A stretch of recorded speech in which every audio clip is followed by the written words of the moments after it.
We'll talk about movies, music, politics, race, and religion. Growing up, not growing old, the feeling is still the same. Live from New York, it's the Growing Up, Not Growing Old podcast.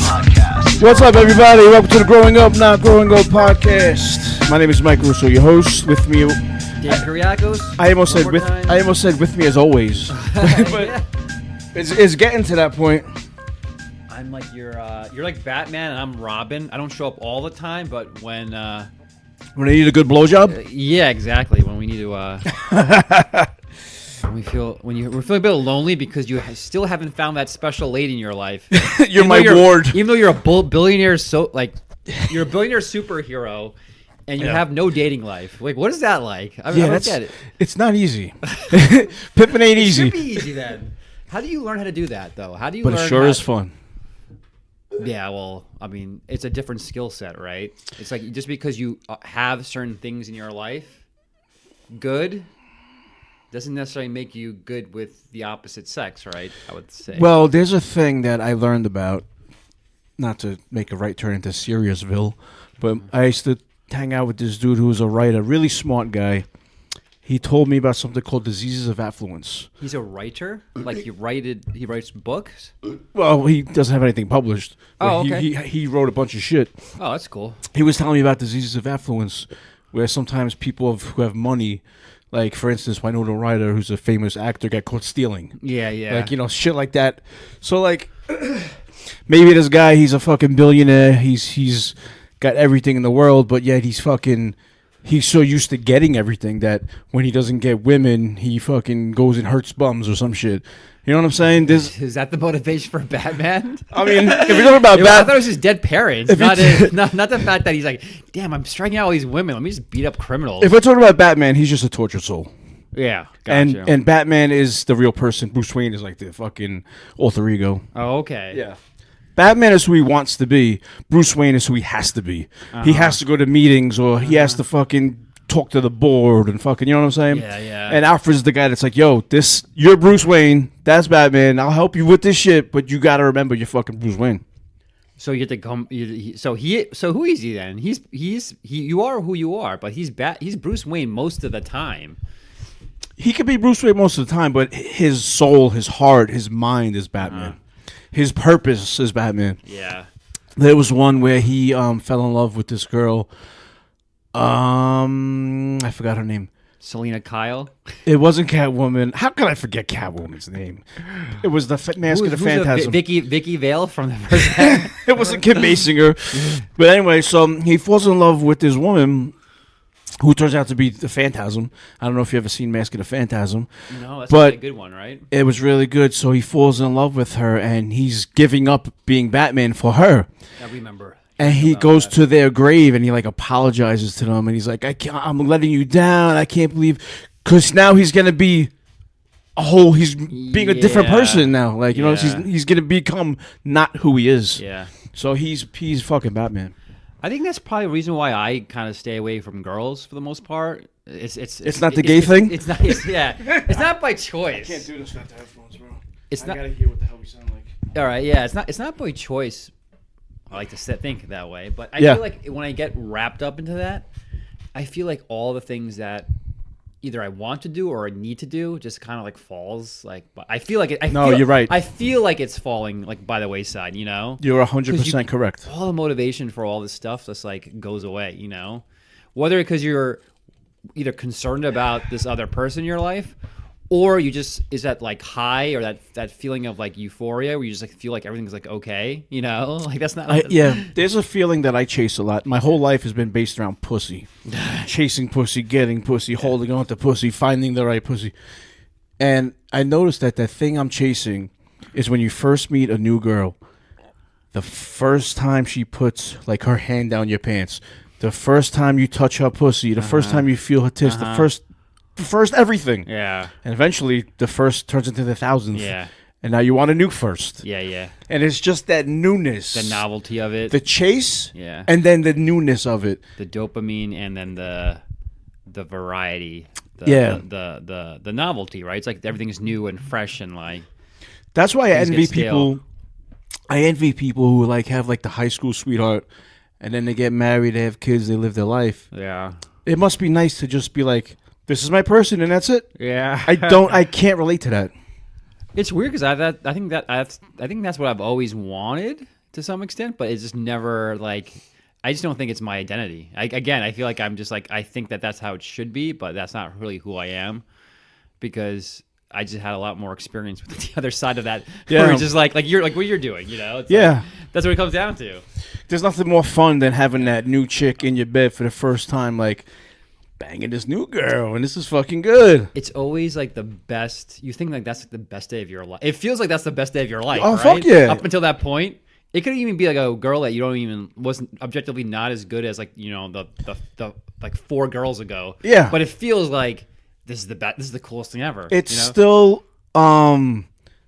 still a fucking conquest. Yeah. You still conquered. Yeah. It goes back to that caveman Viking fucking thermonuclear warrior inside all of us. That carnivore. Yeah. And then I mean talk about high school now. It's like you I don't know. It has to have. It's a new phenomenon. I say new, maybe the last 25 years. But all these students, all these male students, like getting caught hooking up with like the female teacher. Oh, yeah. And it's just like every day. It's like I feel like every week there's at least like 2 or 3 like big stories that you hear of where that's happening, and I'm like. Yeah, and the teachers are hot and young. Yeah, well, that was you didn't grow up. I know you didn't grow up with that. That didn't happen when I was a kid. What did your female gym teacher look like? Let me just. Who, Gus? It was Gus. No, but that's what she looked like. Oh. She looked like her name should have been Gus. They all like old, like lesbians, basically, right? They're all unattractive, right? older, it's probably like Yeah, they're all older, right? like they're for older, short hair, Right. little overweight. Yeah, they're all short hair, the gray hair, Yeah. short hair, a little overweight, a little too old, and then I guess we caught that the end of that. That's probably why. And then all of a sudden, they're just like, okay, I'm going to retire and collect my pension, and then they recycle it, and it's like all of a sudden, like there's like this wave of girls who realize that teaching is a good gig because you get a lot of good benefits. Yeah, well, You that's get, like, exactly what it was. summers The off, fucking and it's they like, cycled. Oh yeah, and I got you know this I can get paid to like play sports or like play sports with kids. So and I'm into fitness and I do all this stuff anyway. So then all of a sudden you get like this wave of like really young, attractive, like you know gym type fitness girls who are just like, Yeah, it's crazy. I'm your new gym teacher.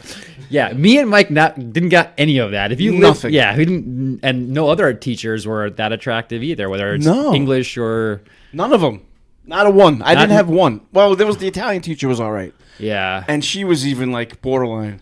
Yeah, I mean, I think back even for like a 16-year-old, I was like, maybe there's a couple that are attractive, but I feel like maybe it was just like the age and the hormones, or like probably like looking back, it's probably these girls, women were probably not even that good looking. I was just like young. And, Oh yeah, it's like, that But you see the articles now, and you see like the mugshots, like mugshots of these like teachers that are like.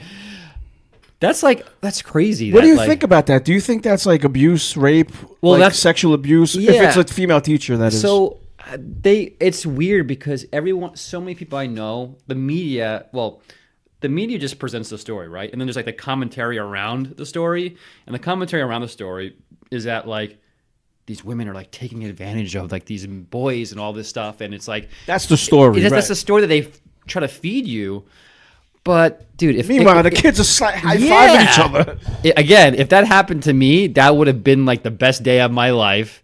And not only that, it's like that social proof, right? Because it's like everyone knows, right? You're gonna tell everyone. Oh, that's why they get caught. Yeah, Because he told all his boys, yeah. and then one of them got jealous and was like, fuck him, I'm telling on him. yeah, that's what happens, right? Well, one of the girls found out. Yeah. So that's what happens. And then it's like, but it's like I don't know. It's crazy that the women would, but it's also again, it's like the meta narrative is like, oh, there's all these men who are creepy men and who are going to be like pedophiles against either women or young boys. But it's like, I mean, how many stories do you hear of that coming out ever? Where like the male teacher was abusing a boy or a girl student? Now, I don't ever hear that. Is it abuse if the teacher's not hot? If it's abuse if the teacher's not hot, no, because again, most of these are male victims, right? Are victims like the students, and they're either into it or not. And if that was actually happening, I think you would get a lot of incidences of like boys like not being into it and not even doing anything, but then just tattletaling on the teacher. And I think that the older teacher would know that and sense that. So it's like, why would they give it up? Kind of. Yeah. I feel like the boy's probably playing the teacher probably then at that point, right? Because I would think so. Because like the stupid teachers, just like probably graduated high school and then they had like this didn't mature in like college or wherever, got her degree for being a teacher, right? I think you need a bachelor's and a master's or whatever. But whatever, she's like 23, 24. All of a sudden, she's like back in high school now, and she has no maturity, and she has no life experience, and now she's like back in high school. But and now she's in that power position. Yeah, too. she's in a position of power. There's probably like guys or male students who are like matching some type of archetype of like the guy that she wanted to get when she was in high school. And then it's like almost like a revenge kind of thing and a power thing and all that stuff. I'm like, that's crazy. Yeah, that all makes sense.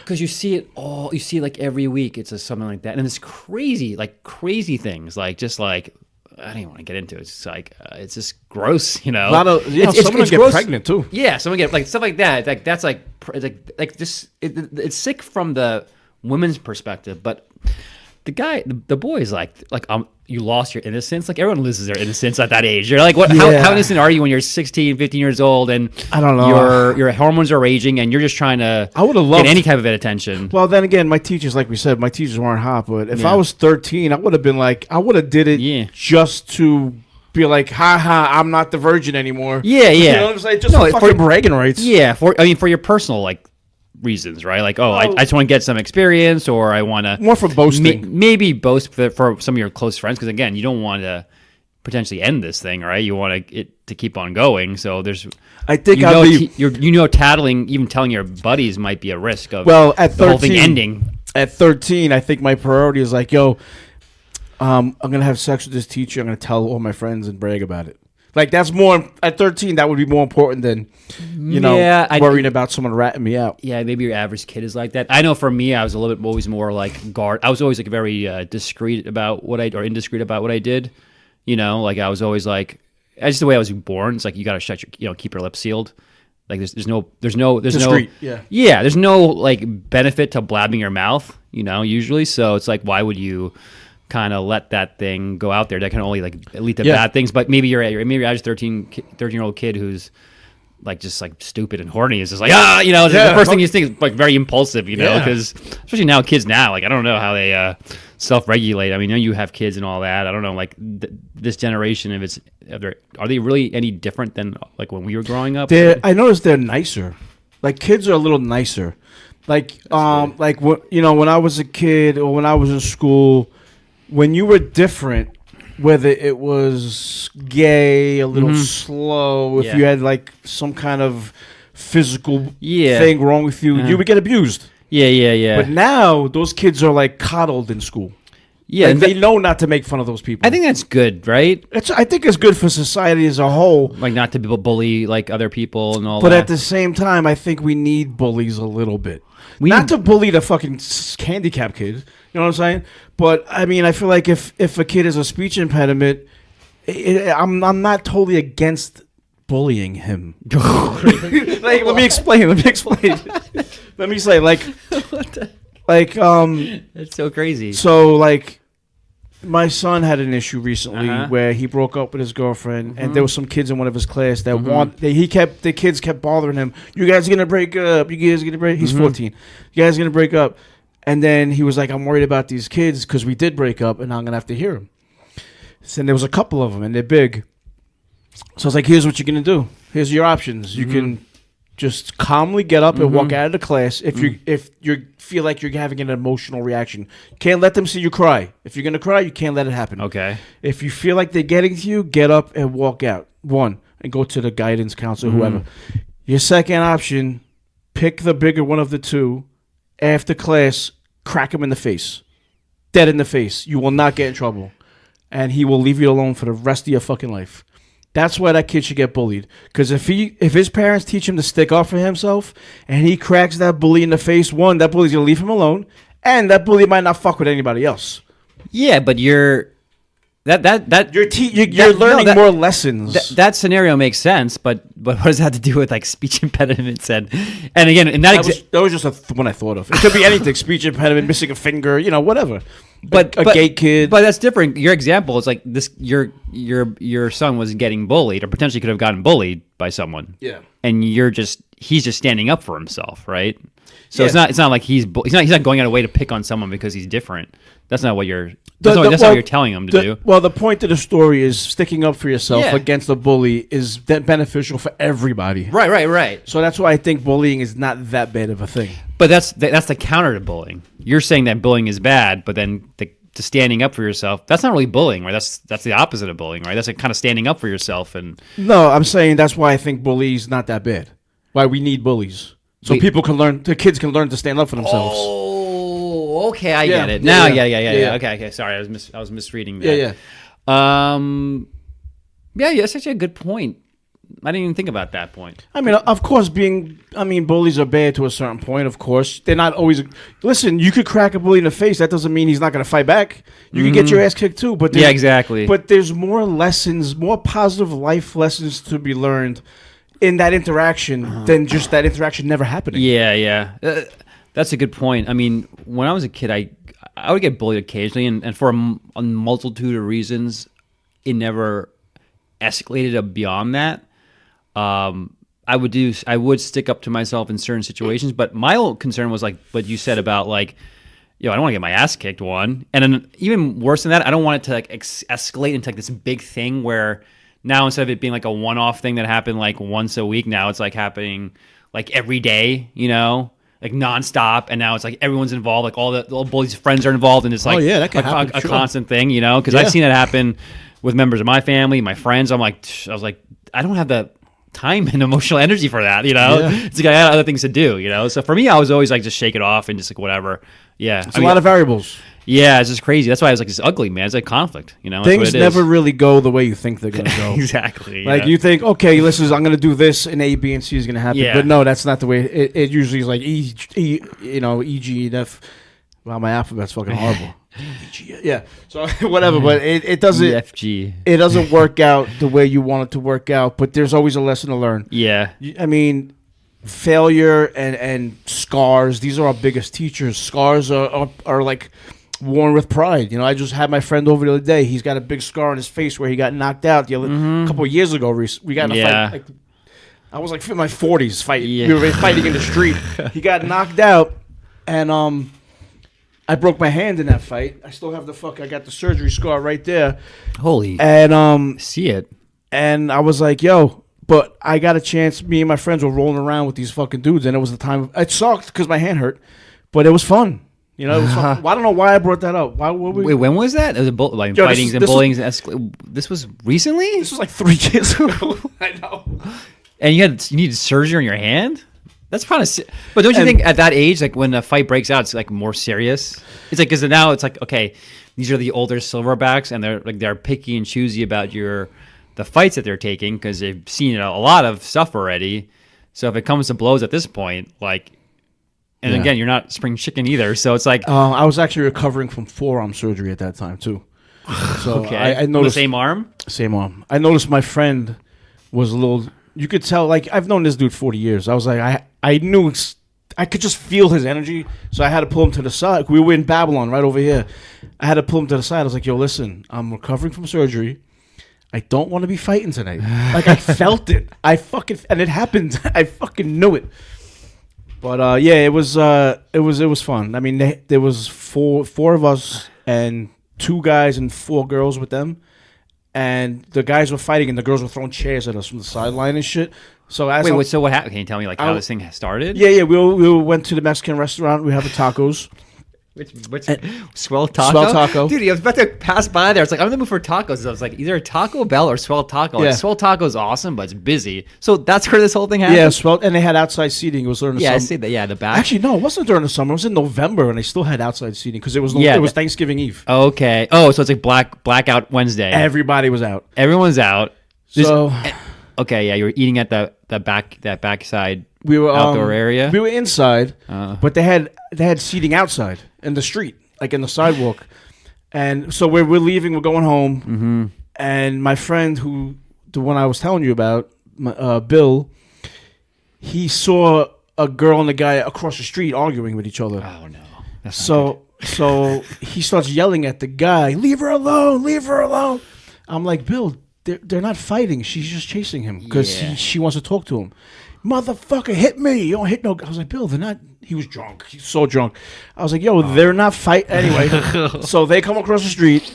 They start fighting. The girl goes and calls her friend, whoever she's with. Yeah. Then some big guy comes, big built young buck, like 25, fucking football guy. And he gets in Bill's face. I'm sitting there. I'm like, yo, let them fight. Just let them fucking fight. Yeah. And I don't know what set it off. But before I knew it, I was on top of the other guy, choking him out. Billy had the other guy was scraping his face on the concrete. Girls were throwing chairs at us. It was a mayhem. I want to get this got to be a fucking camera there. That was at the Swell on the sidewalk. It was the side because I know. Is there a front area? I thought it was just a back entrance. There's that parking lot in the back.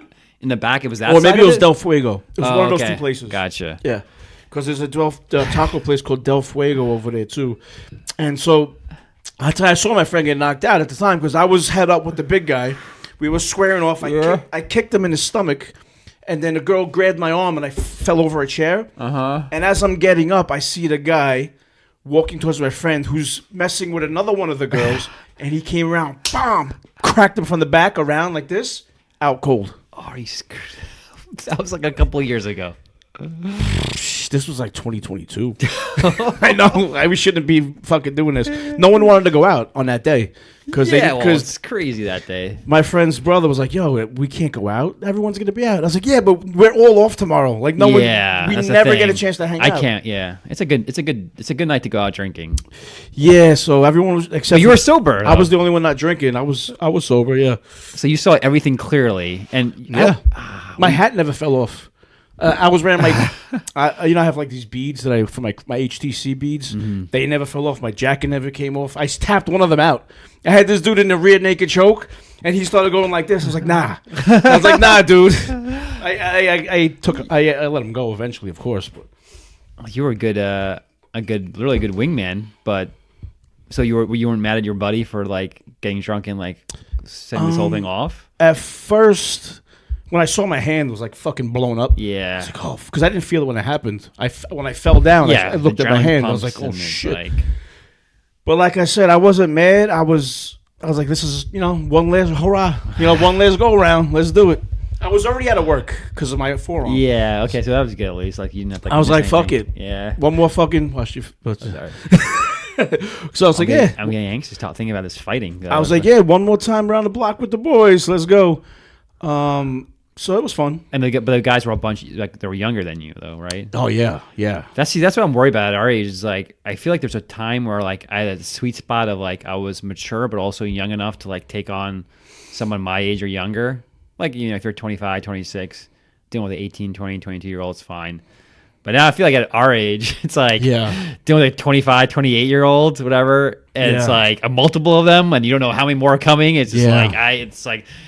That freaks me out. Even when I go to the city and I see like, it's funny. They always talk about like, especially parents or dads are always like, I love my daughter, but I'm worried about what happens when they turn 13 and 15 or 16, and I'm going to be totally. They're already planting the idea in their head that they're going to be scared of their daughter at a certain age. I just think it's a weird thing. What's the scare? I think because when they go through puberty and then they act like all like they're going to see other boys, and then they act like they're all going to act all bitchy, and then I'm going to like lose my baby girl and all that. And like, right. But they're like, but it's like they're scared of their daughters, and I'm like, there has to be some kind of psychological thing between like the mother of the children and then like them, where they're like scared of their daughters growing up.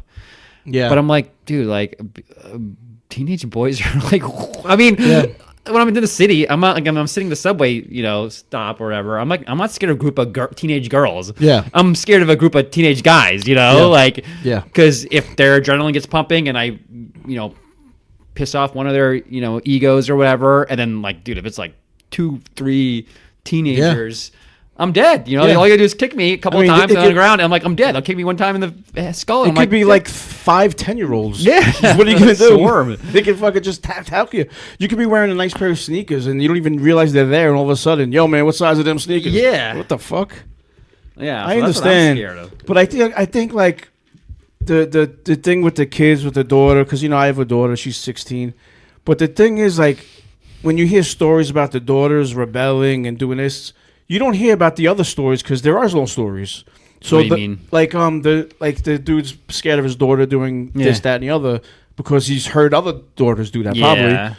But that's because those stories get the juice. You don't hear the good stories. Yeah, exactly. So I think it's individual basis. Yeah, I mean, there's always problem girls. There's always problem guys. But yeah, I mean, I feel like the most part, it's like, and I feel like if you're in that mindset, you're almost, it's like a self-fulfilling prophecy. Also. Fuck yeah. Yeah, I don't know. Again, I'm not a parent. It's probably easier said than done. It's like, I don't know how you discipline children. Yeah. 'Cause I feel like if you tell them not to do something, they want to do it more, I'm assuming, or not. Like, I Well, don't know how that whole thing works. It's fucked up because no one, like, I remember when my brother's son, I think he was born in '99. So what is he, like 25 or something? Mm-hmm. When my brother's wife was pregnant, he was like, Mike, I don't know how to be a father, and I was like, nobody does until you are. So like all these things you're saying about discipline and everything, I had an idea that when I was going into this, I was gonna discipline my kids by hitting them, spanking, goon arming, or whatever.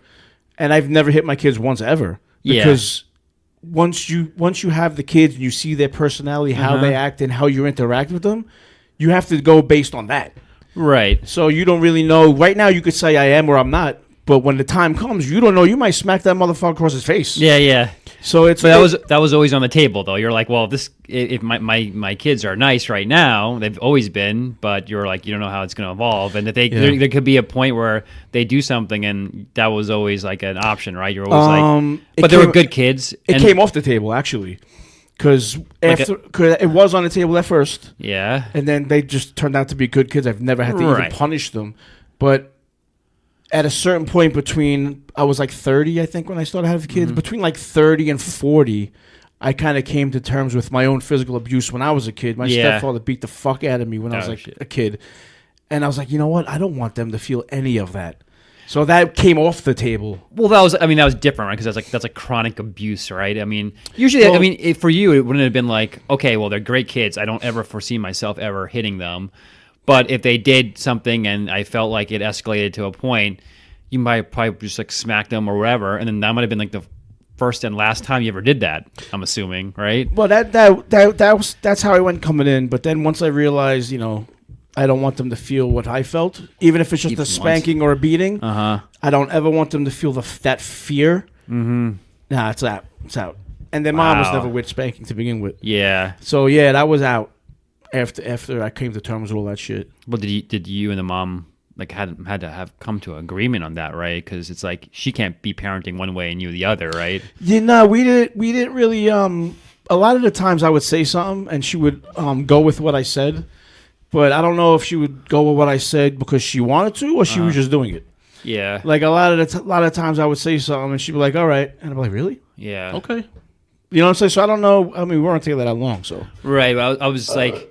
Okay, it's one thing not to know how to parent. Like I understand that, but I guess if there's another parent involved, I think at least both parents would have to be on the same page in terms of because if you're doing completely opposite things on how to raise your child, like the child is going to be confused at the very least. Right? We have to be on the same page now. Yeah, we haven't been together in 10 years. Well, it's even more so now. It's crazy. It's like this logistical thing, right? And then it's like she has to make sure you're doing things a certain way when she's not around, and vice versa, right? Yeah, and it's also like if something happens with one of the kids at school, or he's going through an issue, and he tells me the issue but doesn't tell her, I have to tell her the issue, but then I have to tell her not to tell him that he told me, in case he didn't want her to know. You know what I'm saying? So I have to stay loyal, keep her in the loop, but not betray his trust at the same time. Right, that's true. Oh, his or her. Sorry. Right, that's in general. That's almost relationship is like that, right? Whether you're you know, divorced or together, or it's kids or a wife, it's like there's some things that you have to disclose and some things you don't, right? Because you had to, you have to confide in each other to some extent. If it's an issue with the kids, she has to know. There's no way I'm going to keep that from her. Yeah.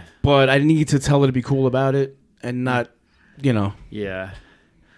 Man, it's like I guess you said that the kids are. It's a lot easier parenting than people say.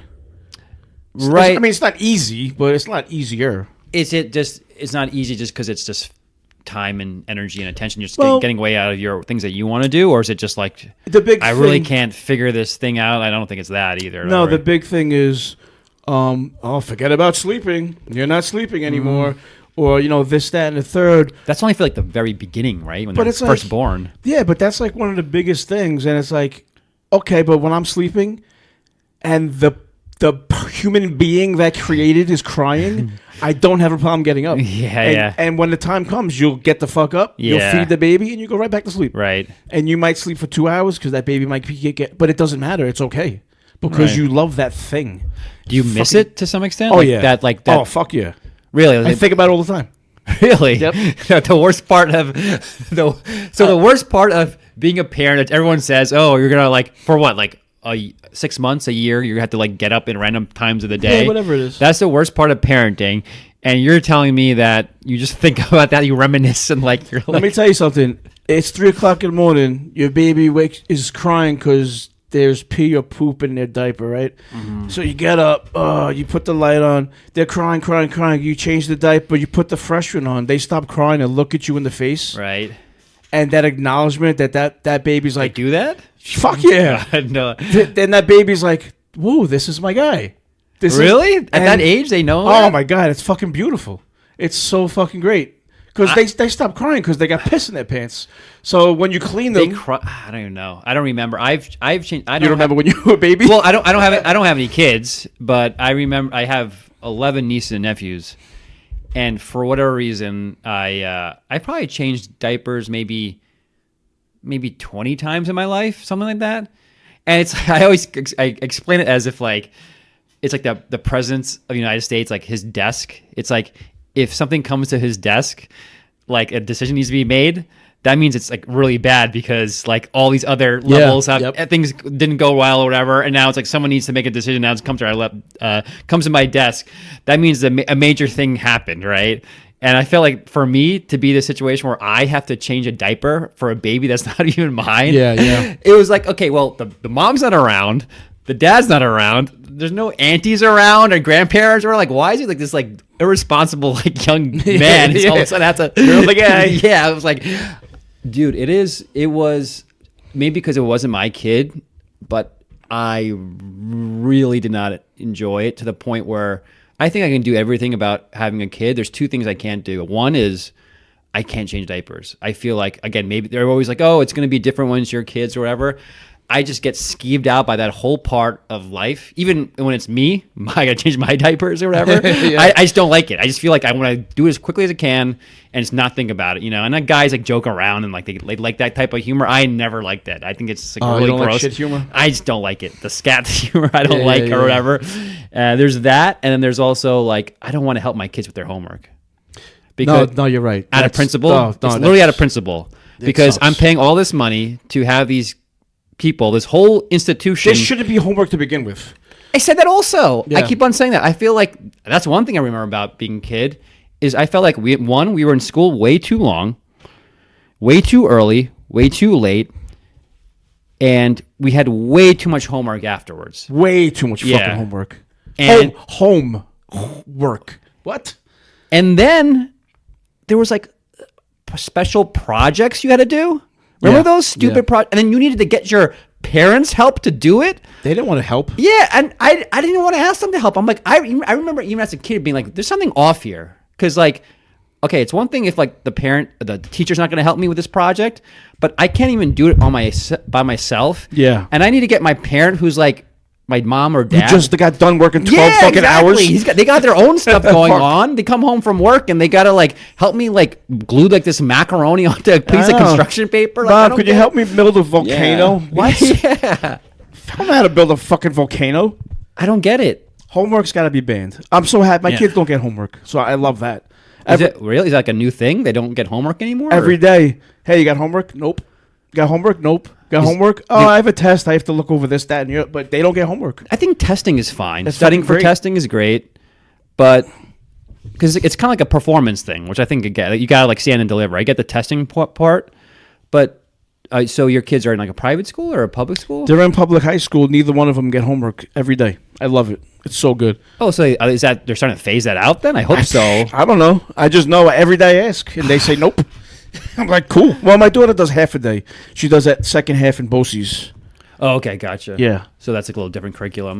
Yeah, so she does until like 11 at high school, and then she goes to BOCES for the art program. Right. So she definitely's not getting homework. Okay. And then your son, does he get homework? He just finishes it before like he gets home and he doesn't? Thank you for bringing that up. I forgot about that. Sometimes he'll do it in study hall.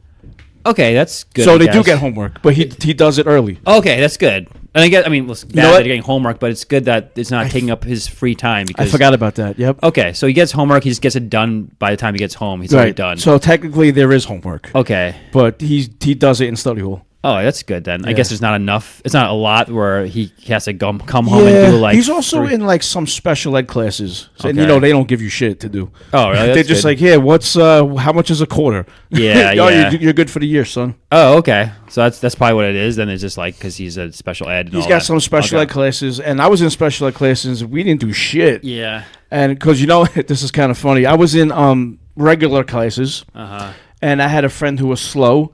He was in special ed classes. Yeah. And I was like, yo, what do you guys do over there? He was like, we get the answers to the tests. We don't get homework. We read fun. I was like, how do I get into special ed? So I found out how do I get into special ed. You have to take a test. Yeah, and you just gotta fail it. I I guess. failed it. I fucking failed it on So purpose. you knew the right answers, and you're like, no, it's not gonna be that. Dude, I could have got 1,000 on that test. Yeah. Bro. It was so fucking easy. I failed it on purpose. I had like math, English, and like some like social studies special ed classes. On a roll. Boom. It was beautiful. Dude, you're literally the smartest special ed person.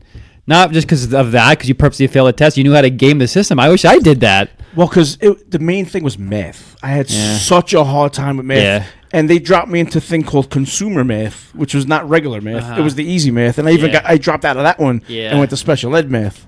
So I cruised through high school.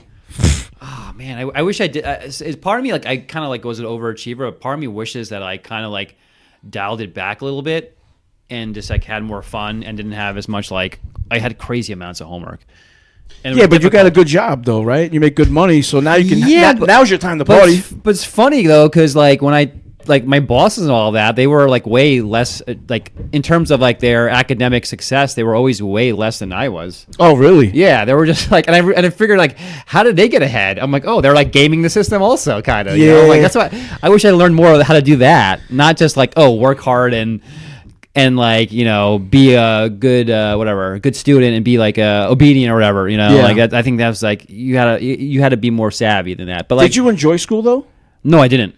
I hated it. Oh, yeah, me too. That's why. I was very curious. I loved learning. My dad would take me to the library every Tuesday, which I kind of liked better than going to school. I love the library. Yeah, back in the day. I love it now. Well, people don't, I guess if you're young, you don't realize that like the library was like the old school version of the internet, right? Like that was it. Anything you wanted to find out. Yeah. Yeah.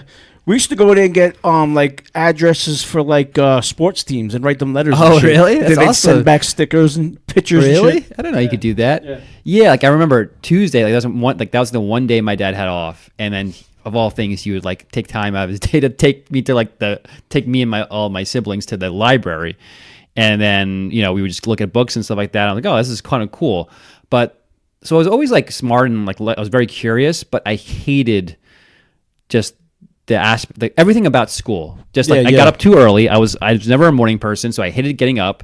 I hated rushing to get to school.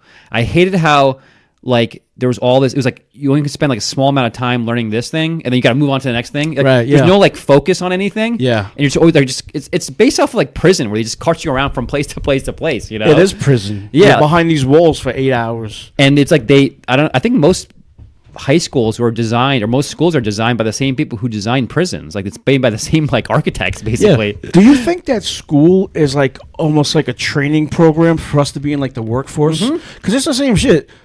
8 hours behind these fucking walls, just like we're machines. Yeah, we who was it? Cogs in the wheel. Some guy. It was called like the Prussian School of Education, like when Prussia was like its own like country or a kingdom or whatever. Wait, Pennsylvania? Prussia, Prussia was like where modern day like Czechoslovakia and Germany Oh, okay. is. I'm thinking of something else. Okay. Yeah, like the Prussian Empire, and that's where they instilled like this modern concept of school, where like everyone would get into like these like kind of like big like people factories, and like they would teach you how to be more disciplined. And like the people who created these things, they said, yeah, like the reason why I want to create schools is to make like disciplined citizens who kind of like can go to the factories or go to like, you know, after that. And like that's all it was about, is just teaching kids to like be compliant and disciplined so they can be disciplined and compliant adults. And then die. Yeah, pretty much. That's it. And it's like, part of me is like, that's kind of crazy, but at the same time, it's like, okay, if that didn't exist though, what would we do? Right? Like what would what would human being do if like they didn't have like all these structures where they compel you to go to work, compel you to do like all this stuff? I was gonna say, like, I feel like you need that structure, but I feel like it's like 5 days a week at the very minimum. 5 days a week, 8 hours a day. There's people who do 12, 16 hours a day. Yeah, it's crazy. 5 days a week, 8 hours a day is too much, bro. It's too fucking much. I feel like there's too much.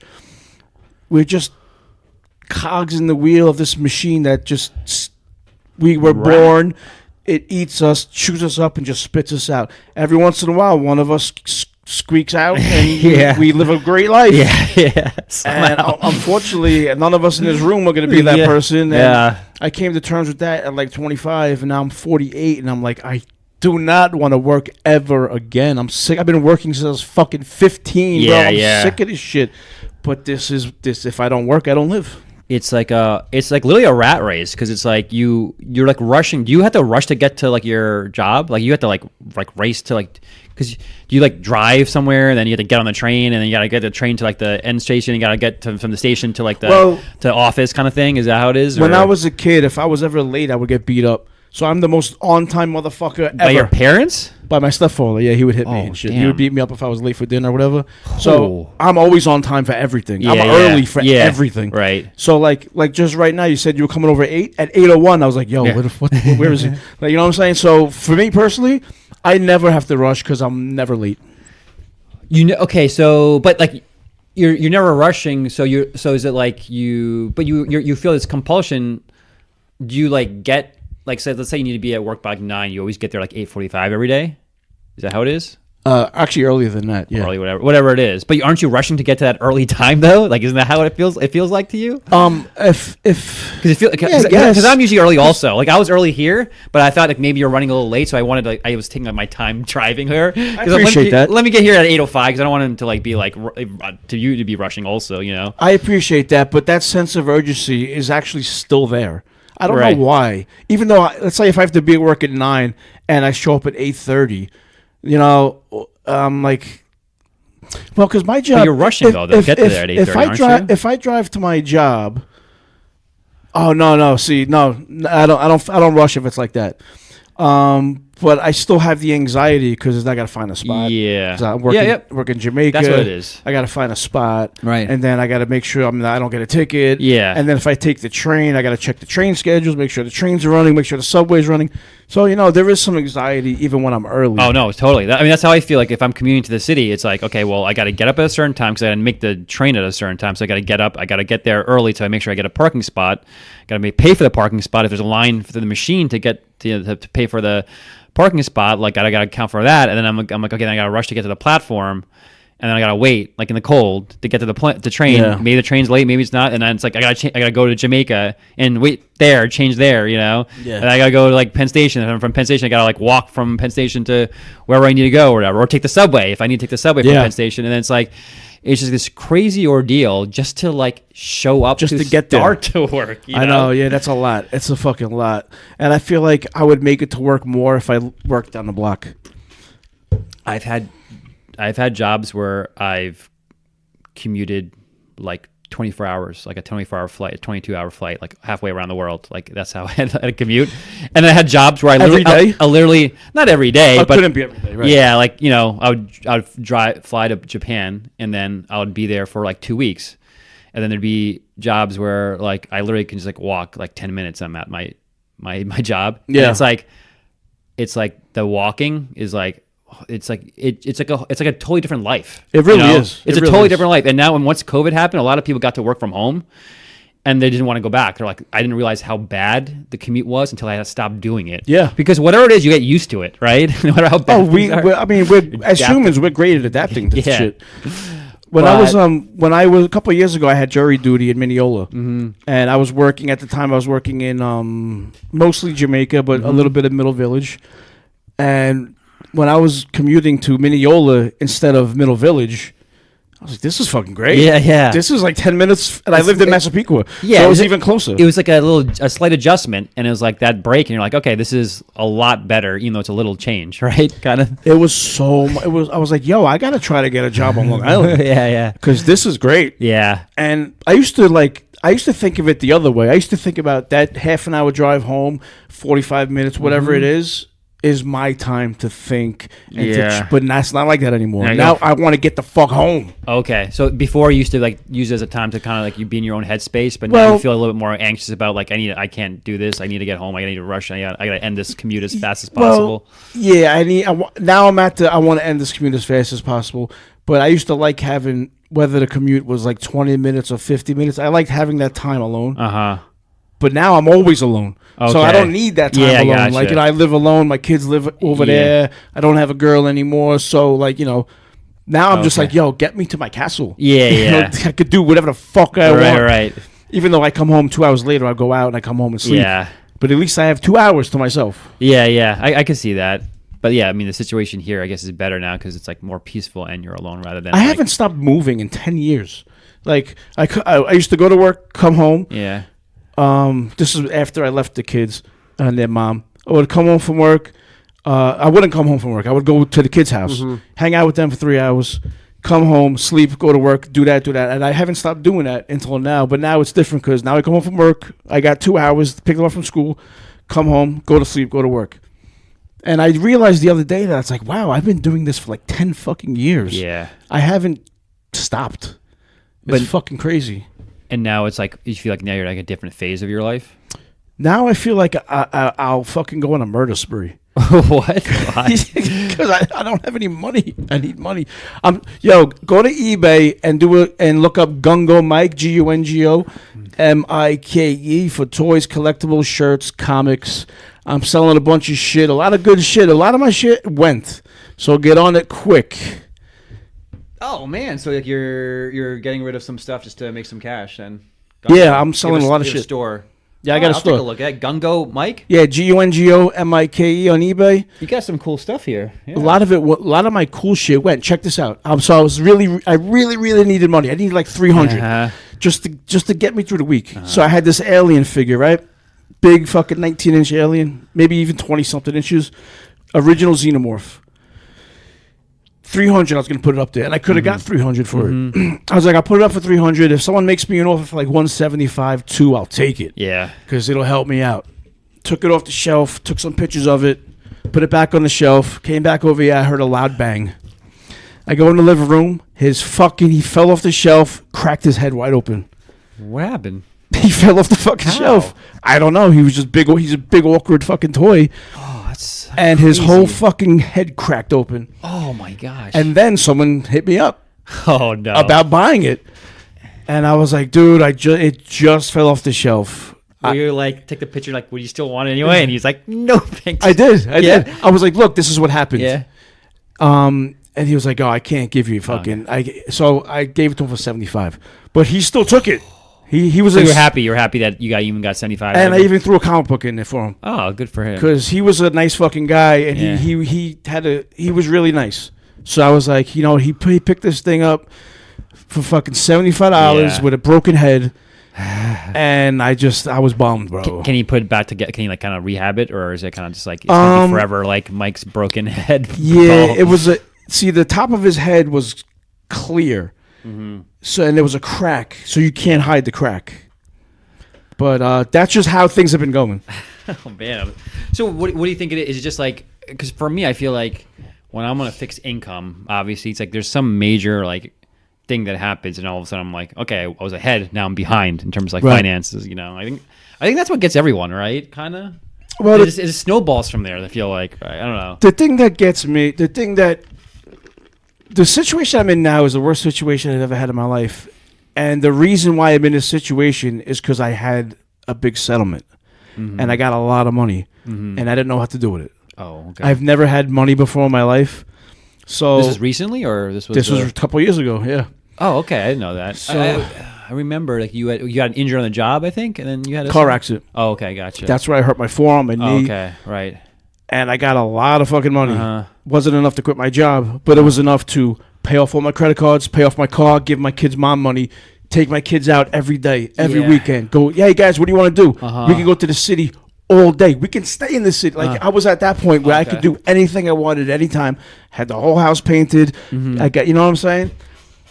And before I knew it, I had nothing. I was like, yeah, where'd all the money go, right? My mentality was, okay, I have 20 grand left, which is pretty good, and I'm working.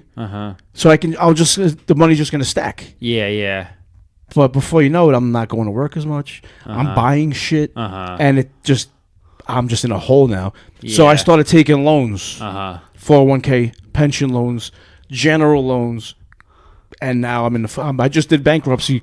I'm in doing bankruptcy now. Oh wow! I didn't so know that. That's how I'm in this current hole. Yeah. But before that, I was just reckless. Wow. And that happened very quickly, though. Also, that was all in a matter of a few years, right? What, the settlement thing? Yeah, the time you got your settlement money to the point you had money, and then the point where. Oh yeah. Wow. So quick. I went through 140,000 in maybe 3 months. Wow. Yeah. You were when you were taking your kids out, you were like doing crazy stuff then, probably, right? You were like, the world is ours. Anything you want to do. Example, like what? Like, I mean, because I'm trying to figure, like, with your kids, like, how much money could you really spend? It was like 500-600 every on a day. Yeah. Museums, top of the Empire State Building, rides, Nintendo store, fucking, city stuff. Right. We would rent those. They used to have the Revel scooters. They don't have them anymore because they were dangerous. Just ride scooters downtown. Yeah. Me and my daughter took a scooter from fucking like Columbus Circle to fucking South Street Seaport.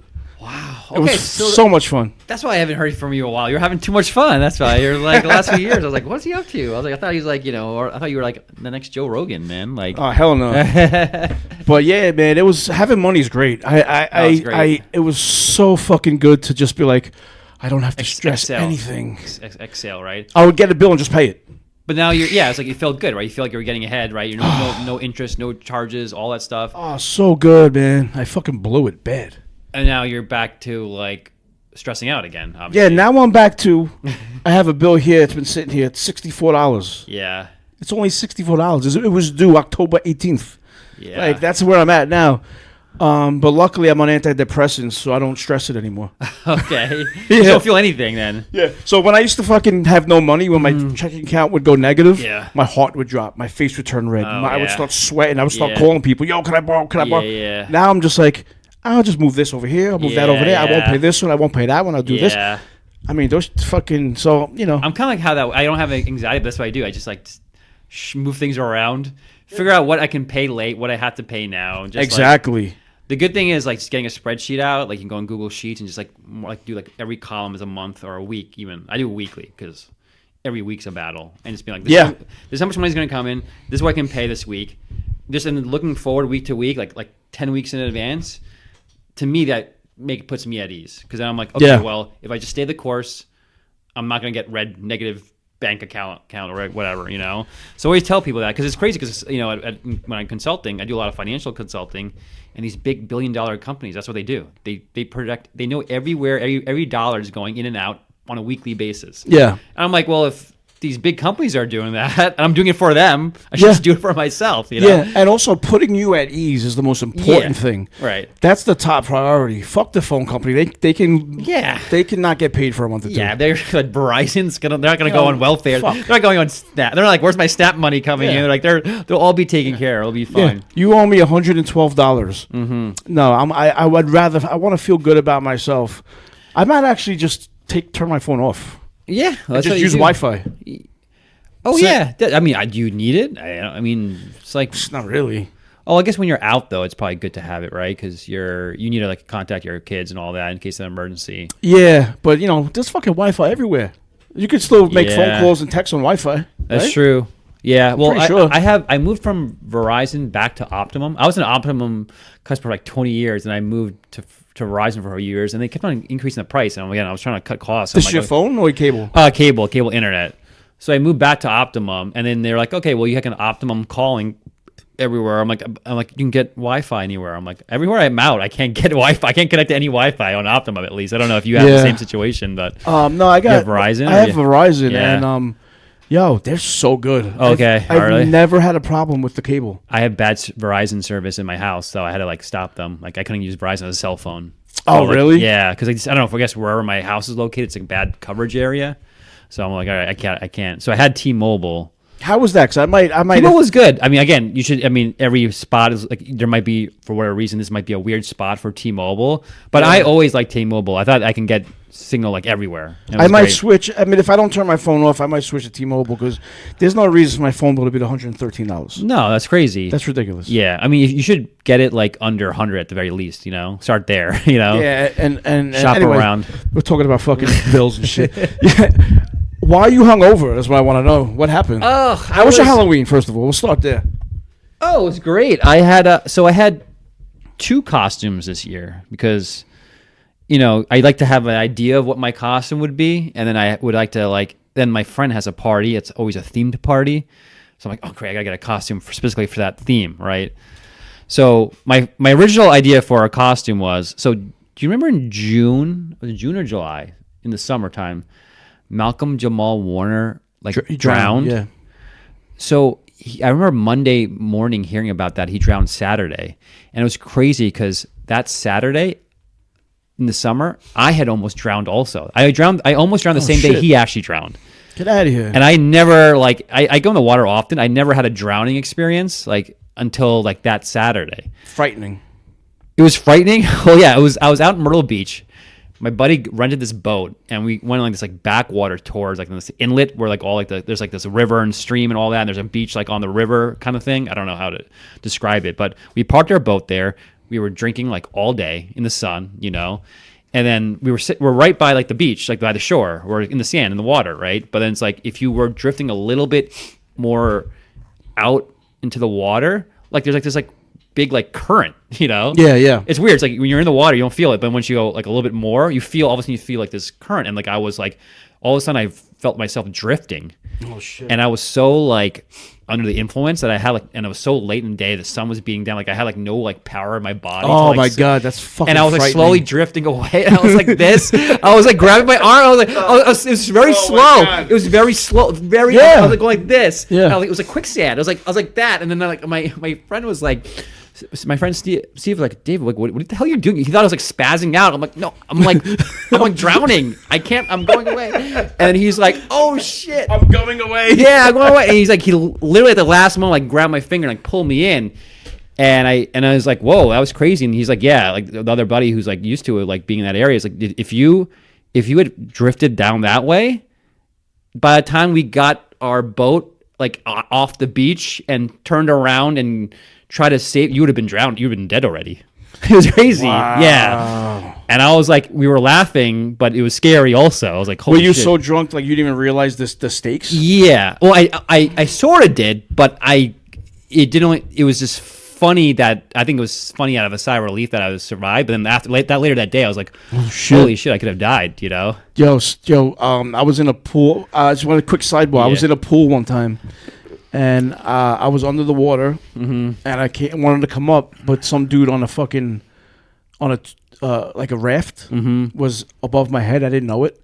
So I came up, and I almost like being on the ice or something. Yeah, yeah. Oh my god, I have never been more scared in my life. Because like you were anticipating that breath of like Instant panic. And then you didn't get it, and you're like, "Oh, what the hell?" Yeah. And did you choke or something like that, or no? Did you like choke on water, or did you? Just... No, I fucking I pulled him out of and I yelled at him when he was like, "What the fuck? What the hell are you doing?" Yeah, I had no idea. I was like, "You motherfucker!" I was like, "What did happen?" That's scary. Yeah, I've had something like that. Anyway, so like Malcolm Joel Warner that died that same day, and I was like, "Oh crap!" So I'm gonna be, he was Bill Cosby's son on the Cosby Show. So remember that one episode where like he wanted to there was like this really nice like fashion shirt or whatever that he wanted to wear. It was like $500, $800, something like that. And then he wanted it, but then like he couldn't afford it. So like his sister was like, "Oh, I'm gonna make you this shirt that's gonna look exactly like it." And it was like a complete disaster. Like all like the buttons and the stitching were all. You know what? You remember? I've never watched that show, but I saw something recently. And he's like this. He's like, yeah, well, I saw a shirt, or something recently. It's fucking weird. He's like wearing this really messed up shirt, and he's like this. Like, is there like shapes on it or something? Yeah, it's got like weird, like the pockets are all out, and then like the buttons. Yeah, I've seen that. That's fucking weird. Yeah, so it was called like a Gordan Gartrell shirt. He's like, yes, yeah. Where the fuck did I see that? Holy shit. Whatever. Go ahead. So anyway, like I was like, I had that shirt. Like I got that shirt online, and I was like, okay, I'm gonna be like. Dead. Yeah, I'm gonna be like a dead. That's where the Gordan Gartrell shirt. And it's funny because I went to the city on Halloween. It was Friday, right? And like there was like mostly older people, like older Gen Xers and Boomers, who were like, "Oh my gosh, it's a Gordan Gartrell shirt! Like, where did you get that from?" Yeah, yeah. And I was like, I'm glad some people knew because all the young kids didn't know anything about that. They're like, "What the hell? Why are you wearing this weird ass shirt?" You know? No one's gonna know that. Yeah, no one's gonna know that. Actually, I didn't know that because the thing with the shirt.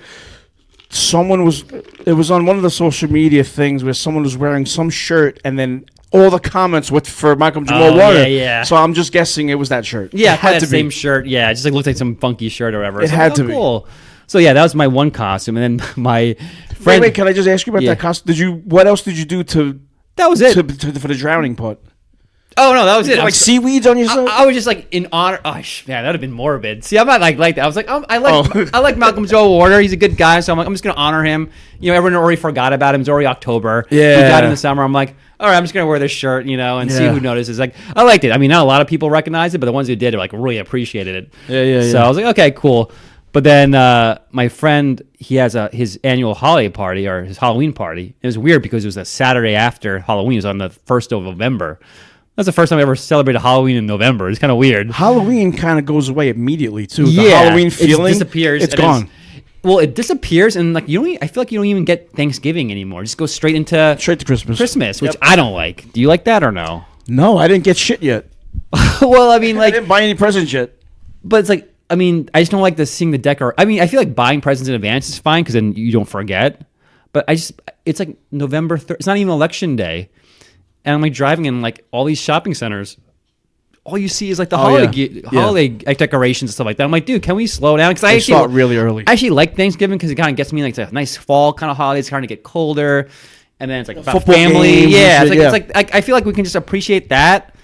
And then can we go to Christmas? Like, can we just wait till like the day after? Nah, they don't make money on Thanksgiving as well. Yeah. Because no one cooks anymore. No one does any of that stuff anymore. Oh, really? So like, I feel like don't you see like a lot of like these promotions of like, okay, don't eat, like come to the restaurant, you'll get like a price fixed menu and like, I haven't noticed. I'm gonna have to try to stay aware of excuse me. I haven't noticed that. Yeah, you'll see it when you're like driving through on like the internet or whatever, or flyers. You'll be like, oh, don't cook, go to this restaurant and like, you'll get like the whole turkey stuffing thing for like, whatever. Isn't that kind of crazy? That means that like these places are open. That means that there's workers are working. Yeah. I noticed that they don't do the a lot of places like Wendy's and Burger King, they used to be open, now they're closed. That's good. I feel like because you go too much the other direction. Where remember like places on the weekends, like they would close early. They close like 5 o'clock, 4 o'clock on a Saturday. Yeah. And then Sunday they would just be completely closed. Yeah.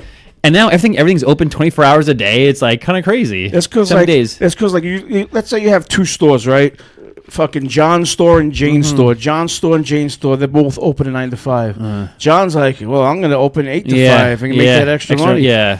Shane's like, well, I'm going to be open 8 to 6. He's like, oh, I'm going to be open us, and it never fucking stops. That it didn't stop. That's what happened, right? And that's what happens. And it was basically big corporations kind of doing it. It was like, oh, well, Walmart's open, so the Target has to be open. Yes. It's like I feel like that's how it started. CVS, then Dwayne and Well, Reed. they're and working on Thanksgiving, yeah. so we have to be working on Thanksgiving. And it's just crazy, especially on the weekends, because like the traffic on the weekends is insane. I feel like it's worse than like the rush hour traffic during the week. I feel like What, holiday? just on any given weekend, Saturday, Sunday, At like, night, yeah, not in the daytime. after like 11 a.m. I feel like Yeah. if you don't get to where you need to get to before 11, if you're like 11 to like the rest of the day, I feel like everyone's on the road. There's like so much traffic. Like yesterday, I drove into the city because usually me and my buddy want to go in. So I'm like, instead of both of us taking the train, why don't we just both drive in together? It took us like, I mean, I'm not that far from the city. It took like an hour and a half just to get to the parking spot. That's you know how many times I drove to the city on a Saturday? I'm like, why is there so Yeah, much traffic it's on crazy. a fucking Saturday? After COVID, I feel like it got a lot worse on the weekends. Like just like How awesome was COVID? it's great. Nobody on the fucking No, road. it was awesome. That's how it should be. That's how it can be. Like it's not like civilization collapsed. All of a sudden, everyone stopped working. It's like or commuting or doing that stuff. Like things just continued going along. Yeah, you know, a lot of people, there's people who, like, COVID didn't affect me at all. Mm-hmm. Like, except for I couldn't take my kids bowling. Yeah. Like, it really didn't, I didn't stop working. I didn't stop doing anything. But I want everyone to go back to working at home. Because I was that's loving that fucking empty road, Oh bro. yeah, it was nice. Fucking just, like, Yeah. fucking luxury, bro. It feels like you have like the whole like space to yourself. You know. Yeah. Who But- wouldn't want that shit? And you know what's fucked up? The traffic is so bad here. And we're not even the worst in the country. Like, L.A., Atlanta. Fucking horrible. You ever been to L.A.? Yeah, I've been to LA. LA traffic is pretty bad. Atlanta traffic, I went to school there, so I figured it was pretty bad.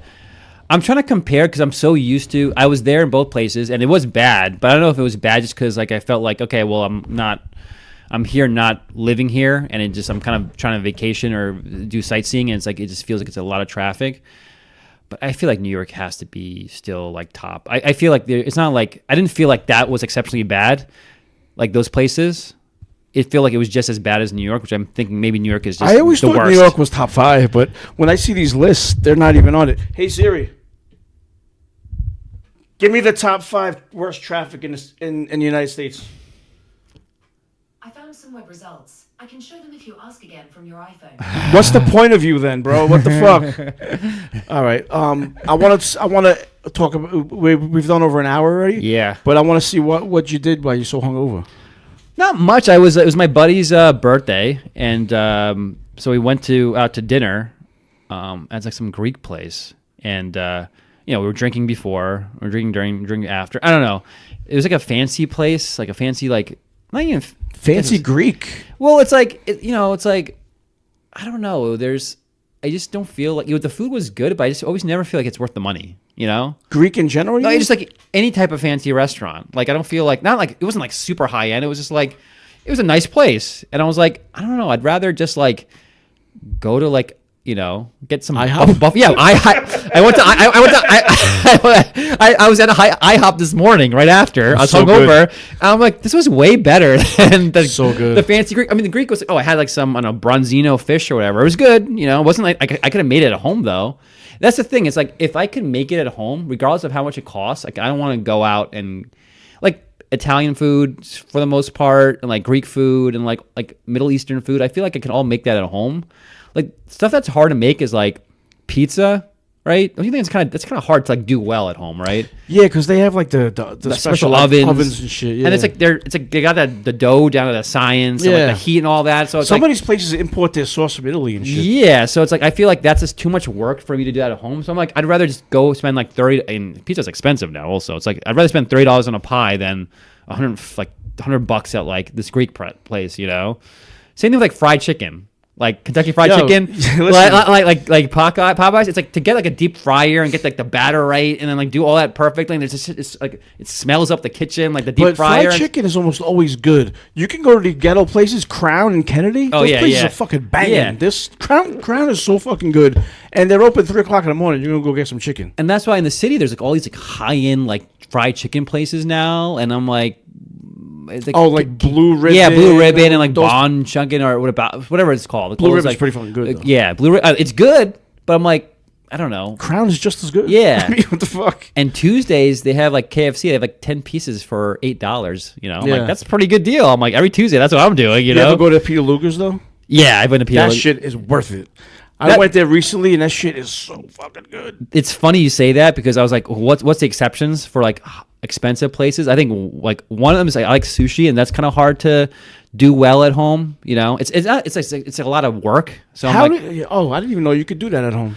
it's good. I mean, you can do it. Isn't You- it raw? Yeah, so you don't have to cook anything. buy it, roll yeah, it up? The hard part is getting the rice right. You know, Oh, and right, if you roll it, and the second hardest part is rolling it the right way. But even if you fuck up the roll, when you put it in your mouth, like it tastes like sushi. You know, it's like it's a seaweed, rice, and fish. That's all it is, and you don't even have to cook it. So as long as you like get the right proportions and you put it in your mouth, it's gonna taste as good as like anywhere else. But the hard part is like getting that like the rice, the right texture, and then rolling it the right way. I've never had like, I've had girls who introduced me to sushi, and it's good. I like it, but I've never had like that good shit. Like there's one guy in this city, that exclusive guy. Like, how good could it be? Yeah, it's weird because it's like I compare it to like driving a Lamborghini. Like a Toyota is a good car, a really good car, but you know, to get like good like Lamborghini, you're spending like so much extra money for like it doesn't seem like a big difference, but it is, and it's like you'll notice a difference. You know what I'm talking about? That's what matters. Yeah. You got to notice the difference. But like I feel like it's more noticeable than like, you know, like high end wine. I don't know the difference between like a really good wine and a really cheap wine. It all tastes the same to me. It's how you feel the next day will tell you. Yeah, but like sushi, you can tell. Like I can give you names of a bunch of good sushi restaurants in the city, and like you'll be like, oh shit, this like tastes better, you know? Right, yeah, And then you yeah. see the bill, you're like, oh fuck, that's a lot more money. Yeah, than, that's like, where it went. Than all you eat or whatever. But yeah, so sushi is one of those places that I would spend extra money on. And really, Steak? like steak, yeah, because it's like, again, I feel like it's like, again, you could do it at home, but like to get like dry aged like Peter Luger steak, Yeah. it's like a lot of work and a lot of money. I'm like, you can just go to Peter Luger's, and like whenever I have guests over, some of my guests who come over like, you know, multiple times, you're like, the first thing I want to do is like, go to Peter Luger's because wherever they are, they can't get it there, you know? Yeah, there's only like 2 locations. Well, they just opened up that new one in Las Vegas, right? Oh, I think I heard about that. So there's like a third one now. There's one in Brooklyn, that was the original, and then there's one like right by my house in Great Neck. And I then went to that one recently. You went to that one? It's real good. Yeah, that there it's easier to get a resident. Oh, yeah, I didn't even have to. I just fucking You just walked walked in. in? That Oh, motherfucker. good. I wanted to go to the one in Brooklyn. This is recently. I took this chick there, and the Brooklyn one I had to wait till 2026. It's fucking crazy. That's nuts. Yeah, I mean, it's funny because the first time I went there, I was like 17. We just got our license, and we're like, let's do something fun. Like, what do you want to do? Like, let's go to a nice steakhouse. I'm like, what's a nice steakhouse? And we looked it up, like, this place called Peter Luger. So I'm like, okay, let's go there. You know, we went there, and we ate it, and we're like, we don't know what the big deal is. Oh, shit. Because, we didn't have any reference. Yeah, yeah. And, like, when you're young, you need to, like, appreciate that, right? That Yeah. kind of... And I think when you're young, you just don't like it's like eating sushi when you're young. You're probably just like, oh, this is like raw, like rice and like Yeah, fish or whatever, yeah. you know? So when we were younger, we didn't really see what the big deal is. But then now we go like decades later, Yeah. you eat it and you're like, oh, okay, I get it. Now I Yeah. get it. It's You like, have to it's, go like, it's like a fine whiskey or something. Like You have to go to Outback on Monday and then go to Peter Luger's on Thursday. But that's the thing. I used to love Outback. I love going to there. I like going to like, what is it called? Like Gold, what's the other ones? Like the Texas Roadhouse. Yeah. Like, People swear by that place. I've I never love been it. there. I mean, for the price point, you can't go wrong, you know? So... Is there anything you want to talk about before we end it? No, I mean, we can talk about lots of stuff, but we probably should leave it to the maybe the next episode. Yeah, my battery's probably dying. Oh, But what about yeah, I guess we'll just wrap it up here. We can always do it again next week. You know, I you could know how we talk do. about school, life, food, drinking, traveling. I can just do that forever. Yeah, I think next time I want to talk about the traveling thing because I've never been anywhere. I don't really feel the need to go anywhere. Yeah. But I would like to know about it. Oh yeah, I'll clue you in on the whole Different world of cultures travel. and shit. Yeah, I mean, just the act of booking travel and all that. I mean, it's a whole other world now. You know, because I don't know. You go on Instagram, there's so many people like flaunting all the places they go to, bragging about like. I feel like the younger generation, they're like they just love traveling, or they love. All right, yeah, this is what we're gonna do. We're gonna get into that They next love time. saying that they're traveling at least. 'Cause I don't know I'm- if they like it or not. I'm gonna about to start asking questions. And we're gonna get into it, but we'll save that for next week. Sure. Thanks for doing Always the show. a pleasure. Yep. All right. Have a good night.